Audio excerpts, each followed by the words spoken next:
Aujourd'hui, comment diriger avec un bras droit? Je suis Cédric Watine, tu es chez Outils du Manager, le podcast en français sur le management le plus écouté. Alors aujourd'hui, épisode spécial, je suis ravi de te parler de ce sujet. C'est vraiment un sujet qui me passionne, c'est comment travailler avec un bras droit quand on est chef d'entreprise ou quand on est directeur d'un centre de profit. On va te dévoiler dans l'épisode d'aujourd'hui notre méthode et on va te parler aussi de notre nouvelle formation sur ce sujet-là. C'est vraiment un truc que je voulais sortir depuis très longtemps. Et ça y est, c'est en train de sortir. On est en plein lancement. Je te laisse avec notre discussion avec Adélie. Si tu veux en savoir plus, il suffit de suivre le lien en descriptif du podcast. Bonjour Adélie. Salut Cédric. Comment ça va? Eh ben bien. Il paraît qu'il fait hyper chaud chez toi. Ouais. On Bon. croit toujours que c'est pas vrai parce qu'on est un peu dans le nord, mais si. Voilà, non, moi je suis vraiment dans le nord parce qu'au-dessus Ouais. c'est la mer et ouais, il recommence à faire chaud effectivement. Bon, on va essayer de pas trop s'agiter même si on est assez enthousiaste. On va parler aujourd'hui de ce qu'on a appelé la méthode du bras droit, c'est-à-dire comment faire quand on est dirigeant, donc soit entrepreneur ou aussi chef d'un centre de profit, pour déléguer tout le management, on va voir que c'est presque tout le management de sa boîte, toute son unité de son centre de profit, à un responsable des opérations, ou un intégrateur, ou un bras droit, ou un directeur des opérations, peu importe le titre, mais en tout cas, comment on fait pour travailler avec un bras droit. Voilà. C'est l'objet du podcast d'aujourd'hui et c'est toi qui vas m'interroger. Et en plus, ça tombe bien parce que tu es mon bras droit pour l'entreprise Outils du Manager. Exactement. Alors, d'ailleurs, on me pose beaucoup de questions sur, en vrai, comment ça se passe avec Cédric. Donc, on y répondra aussi On en dans reparlera. un autre épisode peut-être. Alors, peut-être déjà, en fait, le but de ce podcast aussi, c'était de parler de la formation que tu as créée sur le sujet. Donc peut-être est-ce que tu peux déjà nous dire pourquoi cette formation finalement? En fait, pour être tout à fait honnête, c'est parce qu'à un moment, je me suis dit, j'ai un podcast sur le management, je fais des formations au management, etc. Mais en réalité, ça n'est pas Évidemment, le management, ça m'a permis de faire beaucoup évoluer mes entreprises, de me dégager du temps et de déléguer énormément. Mais le stade ultime, pour moi, de la délégation, c'est de déléguer tout le management. Et en fait, c'est ce que j'applique dans mes entreprises. Donc, la première raison, c'était, c'est simplement ce qui me réussit, avec lequel je prends beaucoup de plaisir, et c'est ce qui m'a aussi permis de continuer à travailler sur le développement de mes entreprises, de racheter d'autres entreprises, de démarrer des entreprises, etc., sans me laisser à chaque fois enliser dans le quotidien d'une entreprise. Je vais en reparler plus tard, mais voilà, première raison, c'est ce que j'applique dans mes entreprises. La deuxième chose, c'est que toutes les grandes réussites proviennent de ce genre de binôme. C'est-à-dire que s'il n'y avait pas eu d'intégrateur, il n'y aurait pas eu de Steve Jobs. S'il n'y avait pas eu le frère de Walt Disney, je me souviens plus de son nom, Ronald, mais je suis pas sûr, il n'y aurait pas eu Walt Disney, etc., etc. C'est-à-dire que tous les grands succès d'entreprise, en fait, ils sont quasiment à chaque fois, ou même à chaque fois, les grandes réussites proviennent de ce genre de binôme. Et pas seulement. Aussi, c'est aussi le succès de petites entreprises. Moi, j'ai plein de cas que chez mes clients dans mes autres sociétés, où ce sont des entreprises de taille soit très faible, soit moyenne, où en réalité, à la tête, il y a un binôme complémentaire. Ça peut d'ailleurs être mari et femme. Je pense à plusieurs entreprises que je connais, où l'homme, en l'occurrence, s'occupe du développement commercial, de la technique, etc. Et sa femme fait la gestion, etc. Et voilà, j'ai plein de clients comme ça. Et en fait, c'est un petit peu un pattern qu'on retrouve beaucoup dans les entreprises qui continuent à se développer après, je dirais, leur première phase de développement qui a été lancée par le créateur. Et puis, la troisième chose qui m'a fait vraiment passer à l'action, c'est qu'il n'y a pas si longtemps, j'ai un ami qui m'a dit « Mais moi, tu me trouves un bon bras droit, quelqu'un avec qui je peux m'entendre et quelqu'un qui peut prendre en charge le quotidien de mon entreprise, je suis prêt à te payer des dizaines de milliers d'euros parce que j'en peux plus, parce que c'est ce que tout le monde cherche, etc., etc. Bref, Là, tout tu vas ça, faire ça m'a peur aux donné envie auditeurs, là. de me dire, j'ai envie. La Comment? formation, tu vas faire peur aux auditeurs. La Je vais... formation ne vaut pas des dizaines de milliers d'euros, hein. Ah, je sais pas. On va garder la surprise, mais non, évidemment, évidemment. Et puis après, je me suis demandé, mais est-ce que je suis légitime? Parce que effectivement, je l'applique dans mes entreprises, mais il y a une autre chose qui, je pense, me permet aussi de proposer ça, c'est qu'avant d'être chef d'entreprise, j'ai été bras droit dans une entreprise. D'ailleurs, avant de reprendre mes premières entreprises, mon idée, c'était pas d'être chef d'entreprise, ça s'est arrivé un peu plus tard, mais c'était d'être bras droit d'un entrepreneur pour pouvoir reprendre son entreprise ensuite. Donc j'ai vraiment l'expérience des deux côtés, c'est-à-dire celle effectivement du bras droit et puis celle du dirigeant qui a un bras droit. Voilà. C'est ça qui m'a donné envie de le faire. Je pense que ça peut vraiment, vraiment rendre service à beaucoup de chefs d'entreprise ou de managers, mais de niveau élevé. Oui, et que c'est pas une question de taille. Et c'est vrai qu'on le retrouve finalement de façon pas formalisée dans les petites entreprises. On dit pas en fait que c'est un binôme visionnaire-réalisateur, surtout quand c'est mari et femme, etc. Donc c'est quelque chose qui est des fois en fait pas connu. On sait pas trop d'où vient le fait que ça marche. Donc c'est rigolo. Et alors, dans les exemples que tu as donnés, finalement, on n'est pas obligé d'être associé pour créer ce binôme. Non, pas du tout, du tout. Non, moi, la plupart j'ai pas d'associé qui soit en même temps mon bras droit opérationnel. Ok. Alors, le grand principe que tu défends, et on le voit d'ailleurs beaucoup dans le ciel avec les dirigeants du cercle, c'est la libération d'une entreprise par la libération de son dirigeant. Alors, est-ce que c'est aussi le cas pour ce binôme et donc ce que tu as voulu faire dans cette formation? Bien sûr, en fait, voilà, un des fondements, juste pour expliquer, quand je rencontre des chefs d'entreprise qui ont envie d'évoluer parce que ils s'ennuient dans leur poste, etc., ou que leur société a du mal à décoller ou a du mal à se développer, le premier truc que je regarde, c'est est-ce que ce sont des gens qui travaillent sur leur entreprise, ou est-ce que ce sont des gens qui travaillent dans leur entreprise? Et moi, je pense que vraiment, on parle beaucoup d'entreprises libérées, mais moi, je préfère libérer le dirigeant. Parce qu'en général, quand on réussit à le faire sortir du système, c'est-à-dire quand on réussit à ce qu'il soit extérieur, qu'il devienne de moins en moins une ressource pour son entreprise, eh bien c'est là que son entreprise va se développer. Non seulement parce que lui, il aura plus de temps pour la développer, mais aussi parce que il va rendre son entreprise plus autonome et donc il va y avoir plus de développement. Dans beaucoup d'entreprises, hormis la phase de démarrage ou de croissance initiale, en général, il y a tout d'un coup un ralentissement, et en général, ce ralentissement, il est dû au fait que le dirigeant est devenu en fait le goulot d'étranglement. C'est lui qui prend toutes les décisions, c'est lui qui est la ressource pour le commercial, c'est lui qui est la ressource pour un tas de choses, etc. Et donc, en fait, il se limite, et il est à l'intérieur d'une prison qu'il a créée lui-même. Moi, j'aime bien une citation de Michael E. Gerber qui dit si tu travailles dans ton entreprise, tu n'as pas une entreprise, tu as un job. Voilà, mais un job avec tous les risques d'un entrepreneur, tout en étant en général submergé par le travail, etc., etc.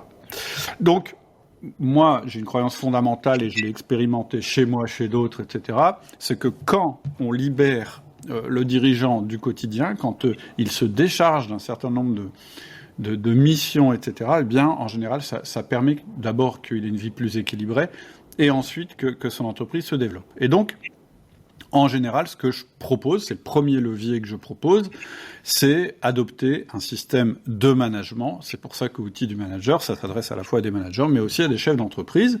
Et un système de management, qu'est-ce que ça permet de faire? Ça permet de déléguer un maximum pour être déjà moins impliqué dans l'opérationnel.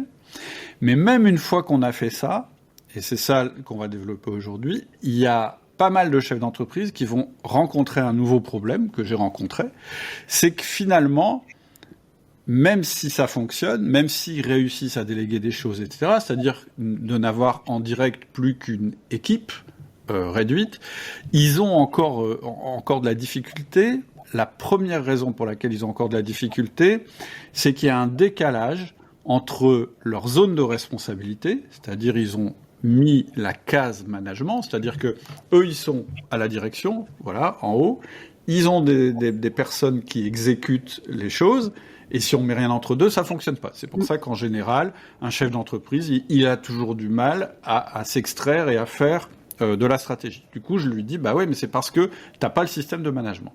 Ensuite, il met en place le système de management, et donc c'est sa responsabilité, le management. Mais le problème, c'est que c'est pas pour ça qu'il a signé.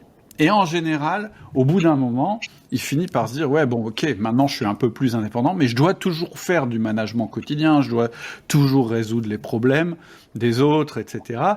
Et aussi, il n'est pas forcément un très bon manager, un chef d'entreprise. Voilà, c'est pas parce qu'on est chef d'entreprise qu'on est un bon manager. C'est deux compétences complètement différentes. Donc, premier problème que rencontre à un moment le dirigeant, même celui qui a réussi à mettre en place une certaine forme de management, c'est qu'en fait, c'est pas son truc et qu'il n'est pas vraiment dans sa zone de génie. Le deuxième problème, c'est que il reste plongé dans les problèmes du quotidien. Les charges à payer, les problèmes, il est toujours souvent encore dans une case ressources, quelle qu'elle soit, il est le meilleur commercial de la boîte, ou pense-t-il. Il est celui qui fait attention à ce que les colis soient bons, ou bien il est plutôt un peu le responsable qualité. Bref, il est toujours une ressource pour sa propre entreprise. Donc il s'enlise un petit peu dans le quotidien. Et même s'il a mis le management, il en place le système de management, il n'est pas encore assez émancipé par rapport à son entreprise. Et puis, il va perdre un truc que j'ai découvert je crois que c'est une étude allemande, où en fait, les entrepreneurs qui réussissent, qui continuent à développer leur entreprise, ils ont un léger décalage avec la réalité. C'est-à-dire qu'en général, c'est des gens qui sont extrêmement enthousiastes et extrêmement optimistes par rapport à la réalité. En général, ils ont une vision un petit peu erronée du réel, et ils croient, en fait, ils ont une énorme confiance finalement en l'avenir, en eux, etc., même s'ils l'expriment pas. Et c'est ça, en fait, qui leur permet de déplacer des montagnes alors qu'on pensait que c'était impossible. Juste eux, ils se rendent pas compte que c'était impossible, et c'est pour ça que ça marche. Et quand tu es encore trop dans le quotidien de ton entreprise, eh ben, tu perds ce truc-là qui a permis qu'au début, tu développes bien ton entreprise. Et donc, pour cela, pour ceux qui soit ceux qui n'ont pas du tout de système de management et donc qui n'ont rien mis en place, mais aussi pour ceux qui ont mis en place un certain système de management, je pense vraiment que l'étape d'après, c'est justement de déléguer totalement le management quotidien de leur entreprise à un bras droit. Et d'autant plus que même on voit finalement quand la boîte commence à grossir, finalement, le management augmente. Donc en fait, le problème s'empire. Et c'est pas parce que la boîte croit que ça va mieux. C'est souvent une surprise, mais ok. Donc plus du tout de management alors pour le dirigeant du coup. Non, en fait, pas tout à fait. C'est là où il faut.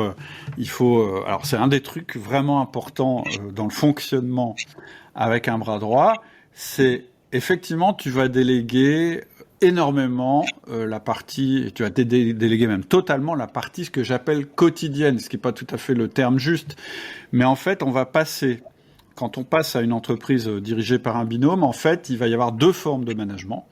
Il va y avoir une forme de management traditionnel qui va être plus quotidienne, plus hebdomadaire, plus dans l'opérationnel, qui va être pratiqué par le bras droit.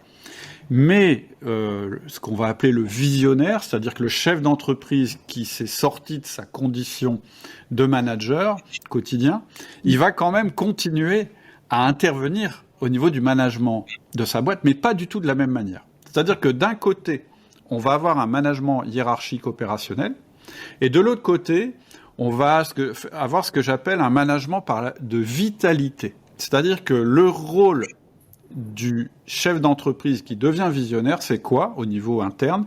Ça va être de régulièrement insuffler toujours de l'énergie dans la boîte. Ça veut dire qu'il va pas être là tout le temps.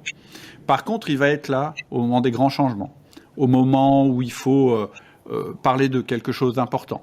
Il va être là aussi pour certaines occasions. Par exemple, voilà. Mais ça ferait que le dîner de fin d'année, la réunion trimestrielle, après la fréquence, peu importe, mais en tout cas, ça n'est plus du tout une fréquence hebdomadaire. Il va être aussi beaucoup plus sur un management global que sur un management individuel, sauf avec son bras droit, évidemment. Mais voilà, on va pas abandonner le management, ce serait une erreur. De toute façon, je pense que la plupart des chefs d'entreprise sont pas prêts à ça, parce que il y a quand même des aspects du management qui les intéressent beaucoup, mais on va les mettre dans le rôle qui leur plaît le plus au niveau du management. C'est-à-dire vraiment le management, c'est ce que je dis, de vitalité. C'est-à-dire donner du jus aux équipes, toujours être présent, mais d'une autre manière, en fait. Et par contre, complètement arrêter sur la partie quotidienne, etc. Et complètement arrêter sur la partie quotidienne, moi je les entends déjà d'ici, les dirigeants, c'est pas un peu risqué? Bien sûr. En fait, il y a 3 risques. Et je veux dire, s'il n'y avait pas de risque, ça servira à rien de faire un podcast ou une formation. Évidemment, c'est pas magique. C'est-à-dire que moi, j'identifie tout de suite 3 risques. Les 3 risques qui font que ça capote quasiment à chaque fois, c'est la déception, la confusion et la friction. Donc, qu'est-ce que c'est la déception? C'est d'annoncer à nos collaborateurs que bah voilà, en fait, je suis fatigué, je vais prendre du recul, ou je n'arrive plus à m'occuper de vous, ou je vais m'occuper d'autre chose, et donc je vais mettre quelqu'un à ma place. C'est vraiment le truc qu'il faut pas faire, surtout pas.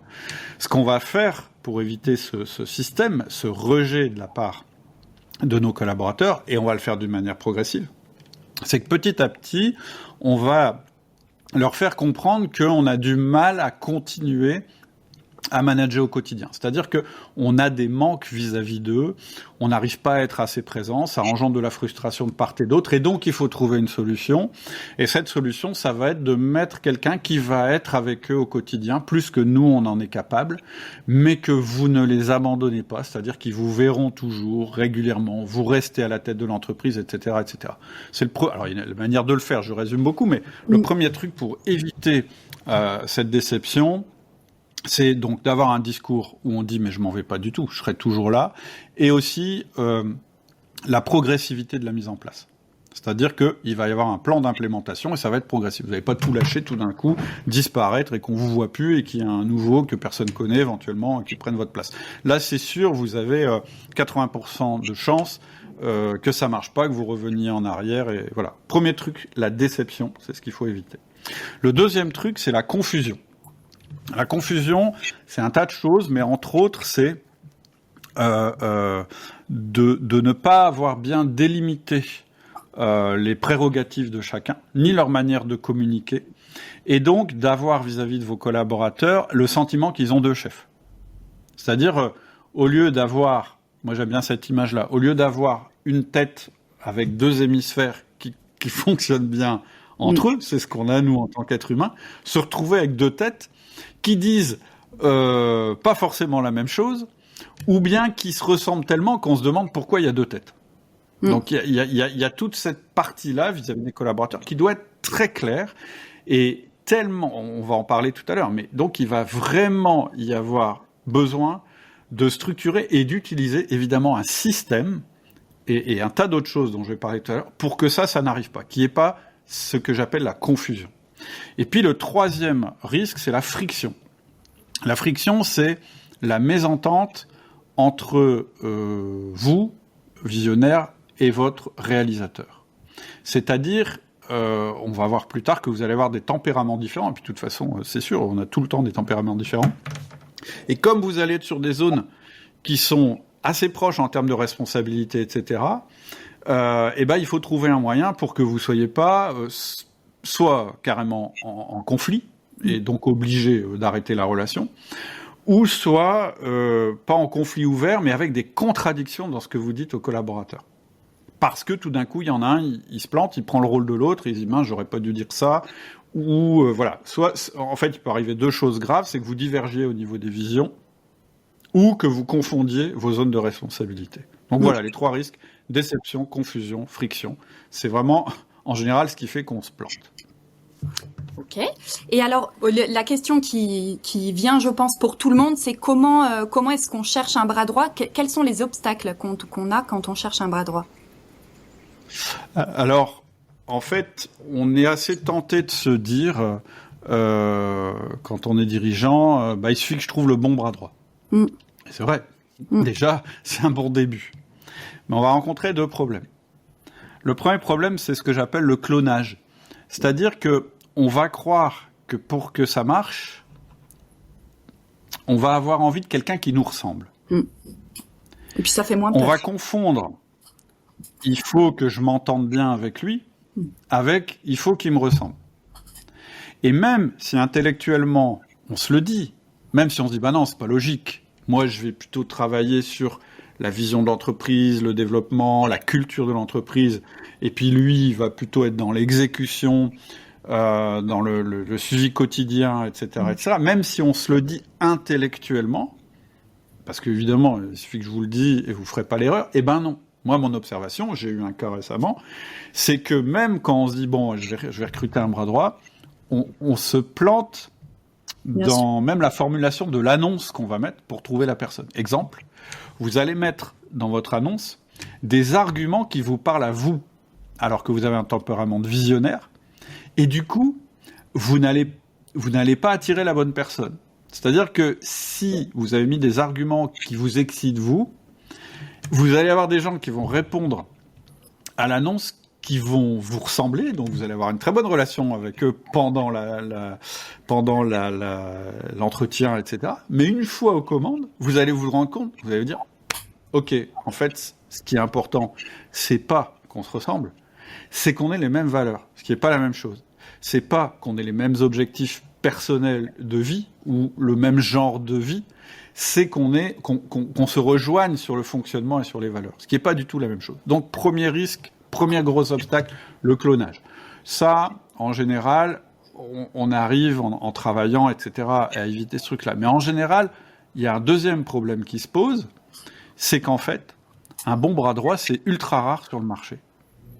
Et moi, évidemment, je m'en étais déjà rendu compte, mais je ne me rendais pas compte à quel point. J'ai vu un article sur un cabinet de recrutement qui disait que, en général, quand ils recherchent un bras droit pour un dirigeant, ils reçoivent 3 fois plus de profils de visionnaires que de profils de réalisateurs. C'est-à-dire que quand ils ont 4 candidatures, il n'y en a qu'un sur les 4 qui pourrait prétendre à être bras droit. Les autres, non. Pourquoi non ? Parce qu'en fait, ils n'ont pas la bonne... comment je vais dire ça, pas les bonnes compétences, pas les bonnes envies, pas les bonnes ambitions, pas le bon schéma mental pour que ça fonctionne. Parce qu'eux, en fait, ils se projettent plus comme un visionnaire, se décrivent plus comme un visionnaire. Et donc, ça va pas marcher. Pourquoi ça va pas marcher ? Parce qu'à un moment, si tu te retrouves en compétition avec ton bras droit, tu as juste recruté un concurrent dans ta boîte, ça va pas fonctionner. Non seulement tu vas plus avoir ton rôle, mais en plus lui il saura pas faire ce qu'un bras droit doit faire. Et le risque c'est qu'un jour il s'en aille et qu'il devienne ton concurrent. C'est déjà arrivé. Donc le deuxième obstacle quand on cherche un bras droit, c'est la rareté du profil. C'est des profils très rares. Et t'expliques ça comment ? C'est une question simplement de répartition de profils dans la population ? J'ai pas d'explication. Moi, c'est empirique. C'est-à-dire que moi, je m'en étais rendu compte, évidemment, quand j'ai commencé à chercher des bras droits. Première chose, donc, évidemment, j'ai trouvé une solution par rapport à ça. Mais la statistique que je te donne, d'abord, elle n'est pas officielle. C'est un cabinet de recrutement qui l'a donnée. Mais la raison pour laquelle c'est comme ça, j'en sais rien. Je sais pas. Peut-être que les personnes sont pas bien formées pour être des bras droits ou confondent le poste de visionnaire et le poste de bras droit. J'ai pas d'explication scientifique. Si quelqu'un en a une, je suis intéressé. Alors du coup, vu que c'est rare et compliqué à trouver sur le marché, comment on fait ? Alors c'est quoi la solution pour trouver un bon bras droit ? Moi, la solution que j'ai appliquée à chaque fois, c'est ne pas chercher quelqu'un qui soit déjà tout fait. C'est-à-dire quelqu'un qui soit déjà exactement comme je voudrais qu'il soit, juste parce que ça n'existe pas. J'ai plutôt cherché un potentiel, c'est-à-dire quelqu'un qui a le potentiel de devenir un bras droit, et ensuite je vais le former moi-même. Et ensuite je vais l'intégrer progressivement. Et ça marche, alors ça a plein d'avantages. Un, c'est que c'est déjà moins rare à trouver, quelqu'un qui a le potentiel. Ensuite, je pourrais le former exactement de manière à ce que j'ai confiance en lui, c'est-à-dire qu'il va appliquer un mode de management dans lequel j'ai confiance. Et en plus, sa progression, elle va se faire au fur et à mesure de sa prise de fonction. Donc ça a plein d'avantages, le niveau de salaire de départ par exemple, mais aussi son intégration dans l'entreprise. Ça va permettre que j'ai pas quelqu'un qui arrive tout de suite et qui dise ouais c'est bon, je prends tout, etc. et qu'il le fasse pas de manière progressive. Et là, on va éviter le risque qu'on avait évoqué au-dessus, qui était le risque de déception de la part des collaborateurs. Tout à fait. Donc c'est ok. Donc une fois qu'on a trouvé... attention, attention, ouais, ça suffit pas. C'est pas parce que tu as fait Oui, j'allais tout dire ça du coup c'est bon. Tu trouves ton bras droit, ton potentiel, tu le formes et ça y est, c'est fini. Toi, tu t'en vas. Alors, bah non, parce qu'en fait, c'est comme toujours, il n'y a pas de solution magique. Il n'y a pas d'homme ou de femme providentielle. Ça aussi, c'est une croyance. C'est-à-dire que il y a beaucoup de dirigeants, pas seulement d'ailleurs pour le poste de bras droit, qui pensent que la solution va venir d'une personne de l'extérieur, quelqu'un qui va arriver, qui va tout résoudre. Donc non, c'est pas comme ça que ça marche. C'est ce que j'appelle, c'est l'effet Deus ex machina. C'est un terme en théâtre. C'est le coup de théâtre. À un moment dans une pièce de théâtre où tout d'un coup il y a un personnage qui arrive et qui résout tout. Bon, moi en entreprise je l'ai jamais vu. Il paraît que ça existe, mais voilà, moi je suis pragmatique, je compte pas sur ça. Donc il va falloir mettre en place en fait un système, parce que savoir travailler avec un bras droit c'est pas inné. Donc le visionnaire que vous êtes, que vous allez devenir, doit apprendre à travailler à un bras droit. Et un bras droit truffé, ça n'existe pas. Et donc, lui aussi, il va devoir se former. Donc, première chose, déjà, bon, je vais vous donner les bases pour que ça marche. Le premier truc, et après, on pourra rentrer dans le détail de la formation, mais déjà, même si la formation ne vous intéresse pas, ce que je veux, c'est que vous repartiez quand même avec un schéma. La première chose, c'est, voilà, pas de clonage. Pas de clonage. Faites attention, le premier risque, c'est que vous recrutiez quelqu'un qui vous ressemble. Et d'ailleurs, en général, vous allez être attiré par celui-là parce qu'il va vous faire des promesses qui vous parlent. Mais c'est pas ça que vous voulez. Vous voulez pas du clonage, vous voulez de la confiance réciproque. C'est pas la même chose. Alors comment on fait en sorte qu'on ait de la confiance ?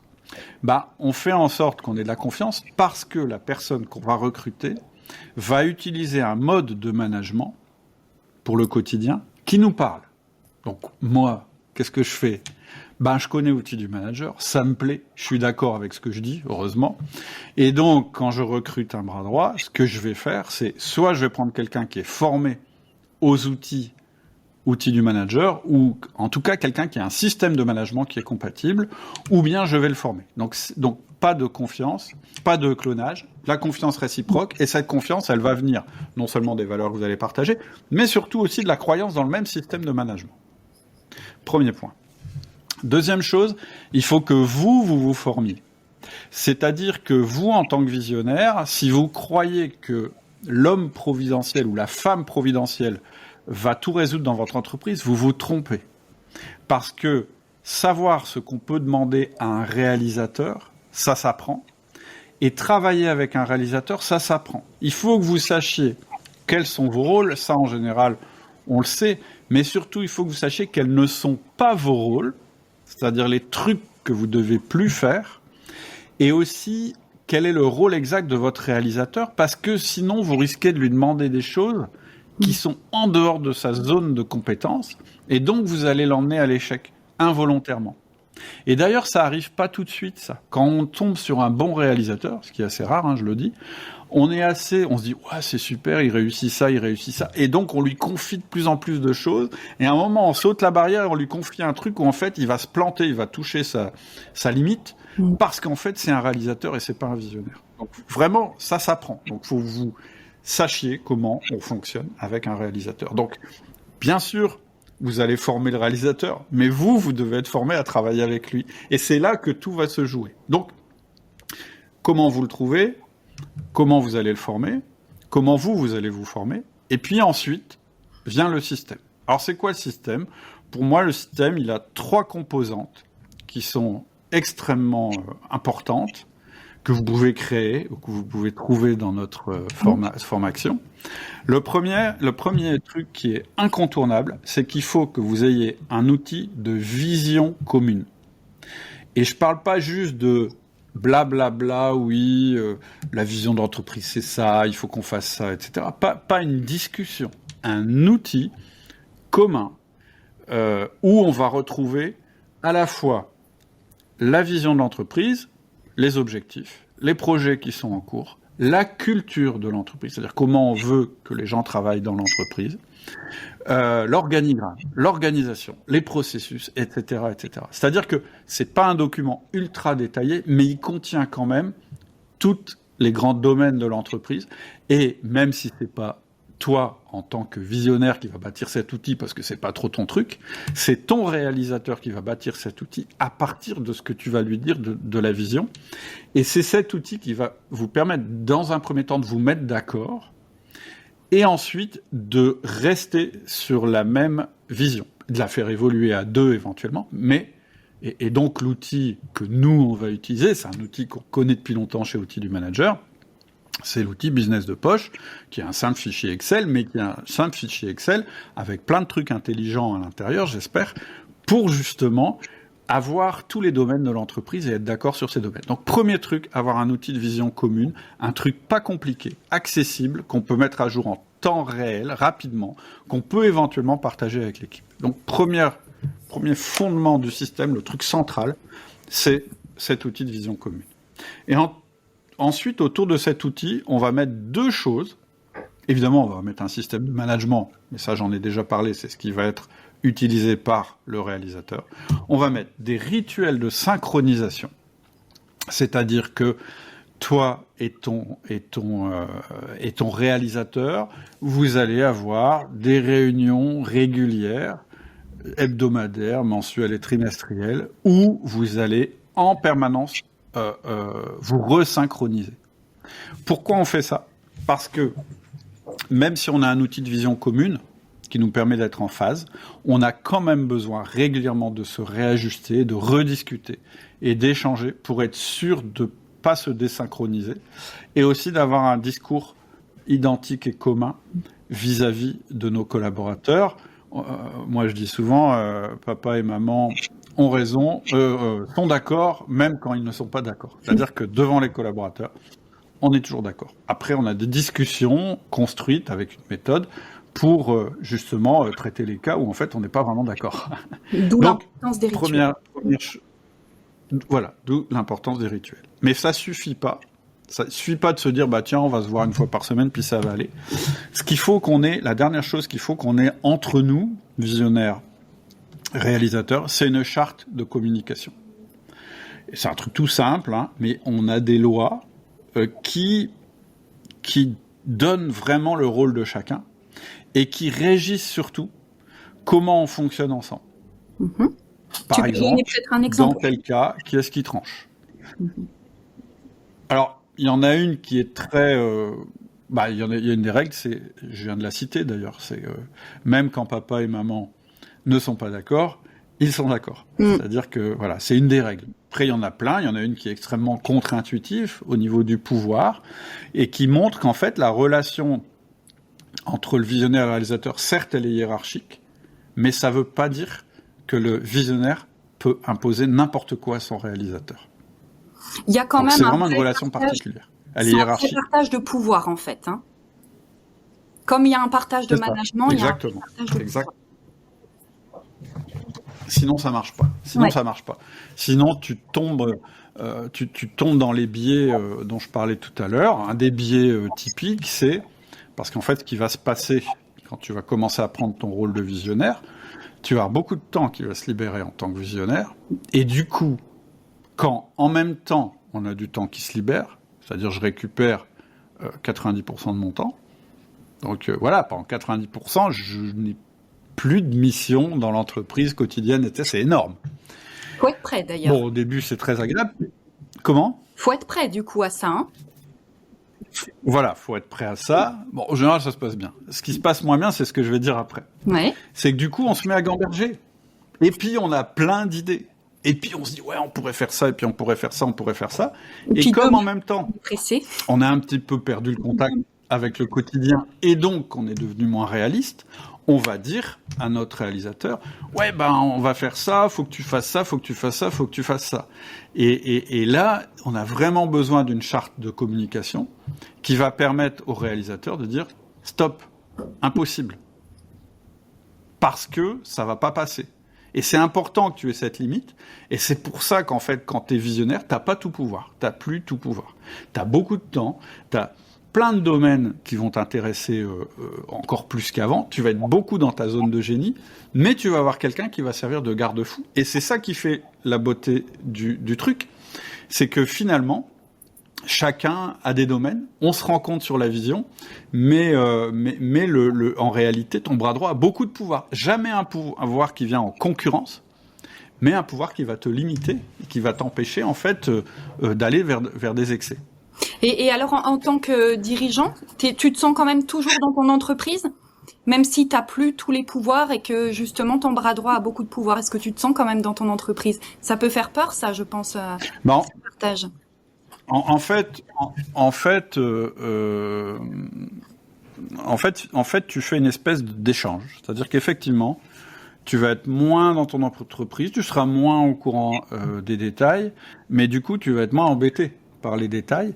Et surtout, si ça fonctionne bien, encore une fois, tu vas beaucoup plus travailler sur le futur de ton entreprise et tu vas pouvoir vraiment retrouver ce truc qu'on perd à un moment, qui est, je dirais, l'élan un petit peu du créateur ou du repreneur d'entreprise, où tu vas à nouveau pouvoir penser à l'avenir, etc. Alors, attention, hein, quand je parle d'un visionnaire, c'est pas forcément quelqu'un qui sait ce qui va se passer dans 3 ans. Moi, très honnêtement, j'ai le rôle de visionnaire dans mes entreprises, mais je sais pas ce qui va se passer dans 3 ans. Et j'ai pas acquis le don de préscience, parce que tout d'un coup, j'ai été dégagé du quotidien. Par contre, j'ai pu travailler énormément sur la manière de rendre mon entreprise antifragile. Donc, j'ai beaucoup travaillé sur mes cultures d'entreprise. Mais pour ça, j'ai été complètement secondé par chaque bras droit que j'ai dans chacune de mes entreprises. En fait, tu perds un peu, effectivement, cette espèce de truc d'être dans la soute et de ramer avec les autres, etc. C'est indéniable. Mais en fait, tu gagnes énormément au niveau vision, au niveau création. La relation avec tes collaborateurs change. C'est pas parce que tu as mis en place un bras droit que tu parles plus avec tes anciens collaborateurs. Pas du tout.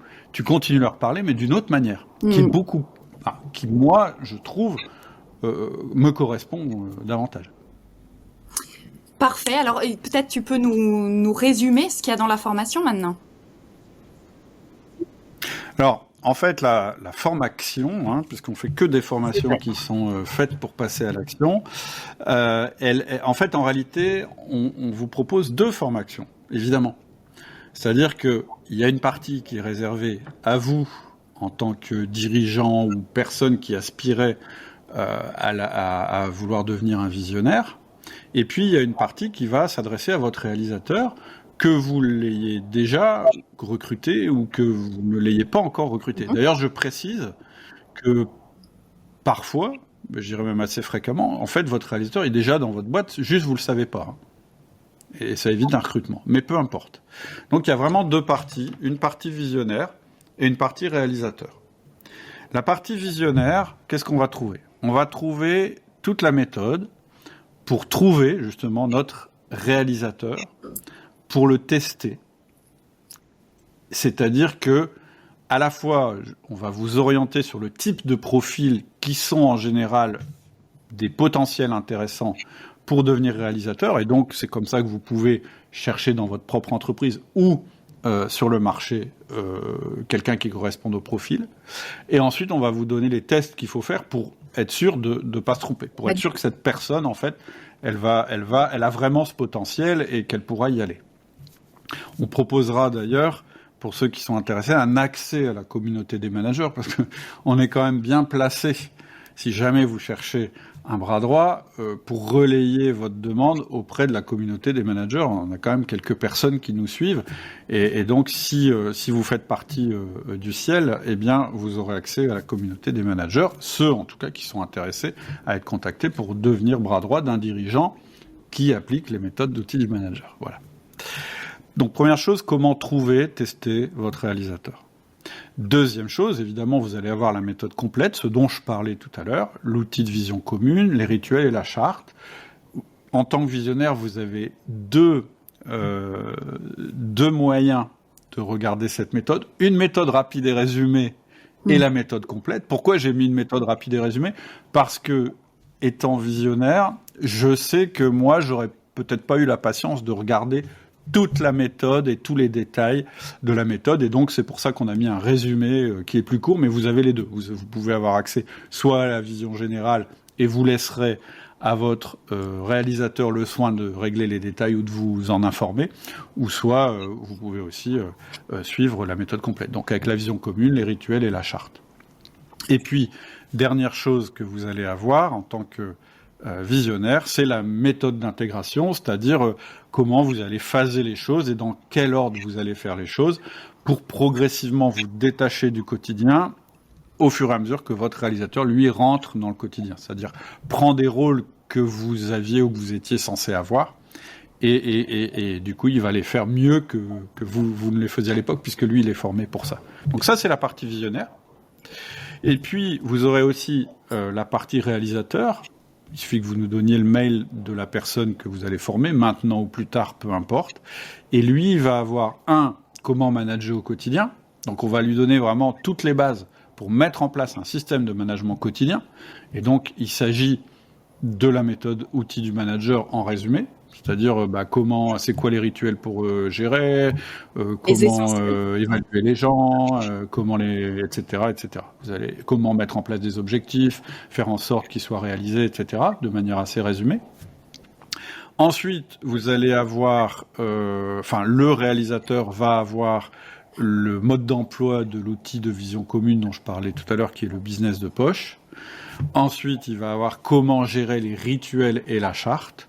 Et puis, il aura aussi la méthode d'intégration qui est la même, puisque l'un et l'autre, vous allez progressivement progresser. Et donc, lui, il aura sa propre formation qui est un peu plus détaillée et qui vous permet, vous, en tant que visionnaire, de vous reposer sur lui. C'est-à-dire que c'est à lui de mettre en place, avec votre accompagnement et votre aide, mais c'est surtout à lui de structurer. Parce qu'en général, c'est des gens qui ont plus cette compétence de structurer, de suivre le quotidien, etc., que vous. Donc la formation pour le dirigeant est un peu plus légère parce que c'est le réalisateur qui va gérer, qui va valider les étapes lui-même. C'est lui qui va alimenter l'outil de vision commune, le business de poche dont je parlais tout à l'heure, et qui va vous le faire valider à vous, visionnaire. Voilà, en gros, la formation. On mettra un lien, évidemment, avec un peu plus de détails sur chaque partie. Il y aura une présentation qu'on mettra en descriptif du podcast. Et peut-être on peut rajouter que le visionnaire, il pourra voir la partie réalisateur, et aussi que le réalisateur, il a accès à un forum d'aide à la communauté des managers dans lequel on peut répondre, nous, à ces questions. Donc voilà, ça facilite aussi la formation. Tout à fait. Ok. Et alors, quels sont concrètement les avantages pour le dirigeant ? Alors, déjà, j'ai dévoilé un avantage qui est quand même plutôt sympa, c'est que alors j'ai pas le calcul sous les yeux, mais le dirigeant, en tant que dirigeant, tu vas te retrouver à 90% de ton temps disponible. Je le calcule à un moment dans la formation, là, je l'ai pas, mais effectivement, une fois qu'on ne reprend plus que les rituels que tu vas avoir avec ton réalisateur et les interventions que tu devras quand même faire en management, mais de manière beaucoup moins régulière dans ton entreprise, en gros, c'est même pas en gros, c'est un calcul en nombre d'heures, tu vas récupérer 90% de ton temps disponible. Après, t'en fais ce que tu veux. T'es pas obligé de réaffecter ces 90% à la vision de l'entreprise. Je veux dire, ce serait trop.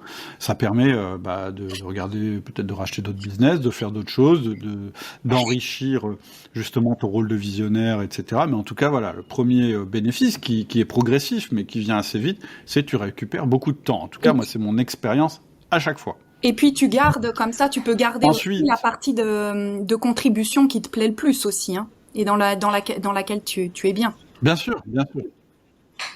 Tout à fait. En l'occurrence, Moi, sur la partie outils du manager, je garde faire les formations, d'écrire les mails privés, c'est parce que j'ai décidé de le garder. Mais quand je suis dans ce rôle-là, je suis pas du tout dans mon rôle de visionnaire. Voilà. Mais j'ai quand même gardé ce rôle-là. Dans mes autres sociétés, j'ai pas gardé du tout ce genre de rôle.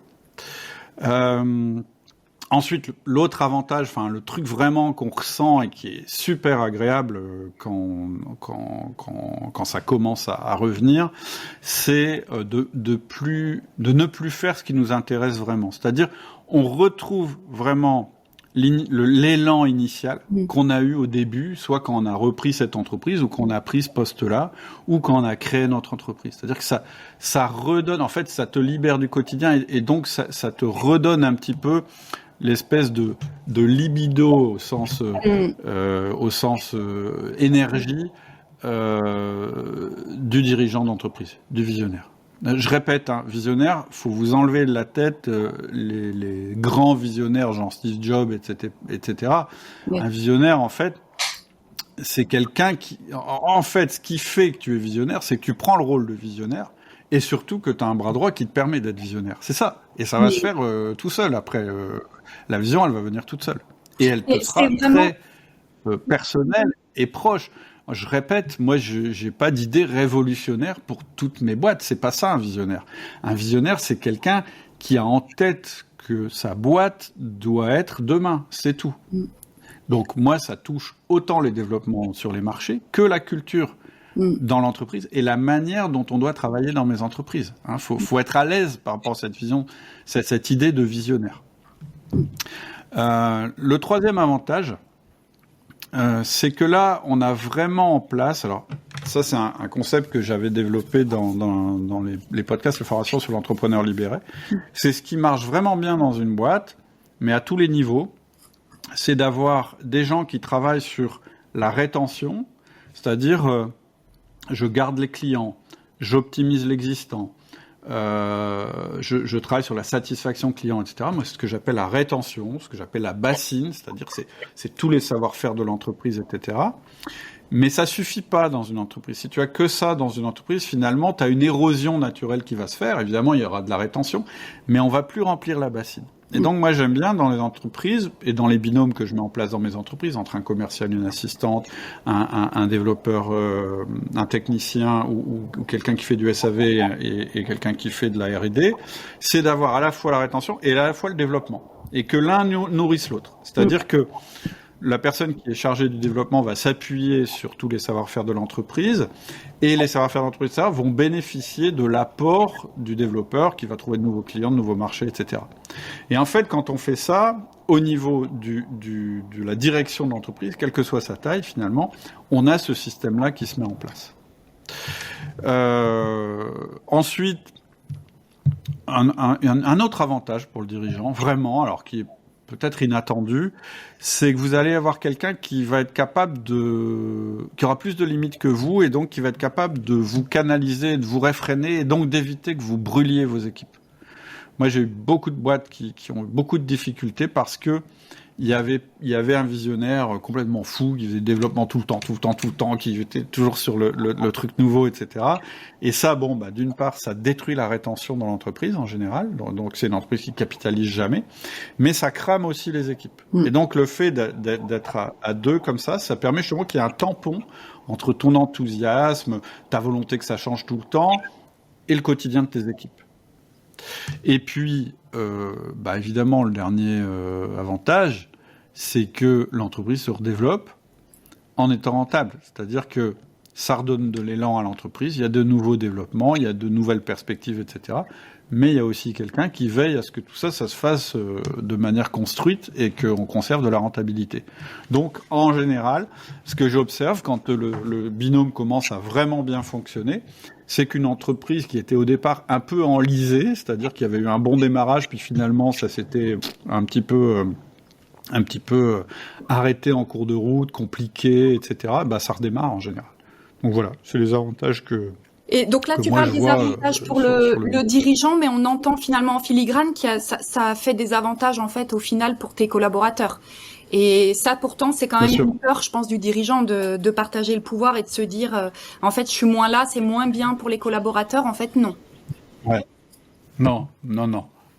C'est même le contraire. Moi, au début, c'est un peu de se dire, bah tiens, en fait, ils ont pas l'air mal hein, depuis que je suis moins là. Au début, ça donne un petit coup à l'ego, mais finalement, c'est ce qu'on veut. Et puis, évidemment, en fait, là, quand j'ai parlé des avantages pour le dirigeant, j'ai surtout aussi parlé des avantages pour l'entreprise. Oui. Puis, il y a un autre truc que j'ai pas dit hein, pour le dirigeant, c'est une plus grande sérénité. C'est-à-dire que tu sais qu'il y a quelqu'un qui tient la baraque, même quand t'es pas là, même quand t'es en déplacement, même quand t'es en vacances, etc. Tu sais que t'as pas besoin de vérifier tes mails, t'as pas besoin d'appeler. Quand tu vas revenir, la boîte sera toujours là, elle sera peut-être mieux que quand t'es parti, et ça, c'est un grand plaisir. Donc, pour moi, je vois que des avantages à ce système, à condition de bien le mettre en place. Parce que moi, j'ai aussi vu l'inverse, c'est-à-dire des grandes déceptions. Peut-être que dans les gens qui nous écoutent, il y a eu ces déceptions. Et je vous invite à vous manifester d'ailleurs. Moi, je pense parce qu'il y a un des obstacles ou un des risques qui n'a pas été assez bien pris en compte dans ceux que je citais, qui finalement a fait que ça a pas marché et que les gens ont été déçus.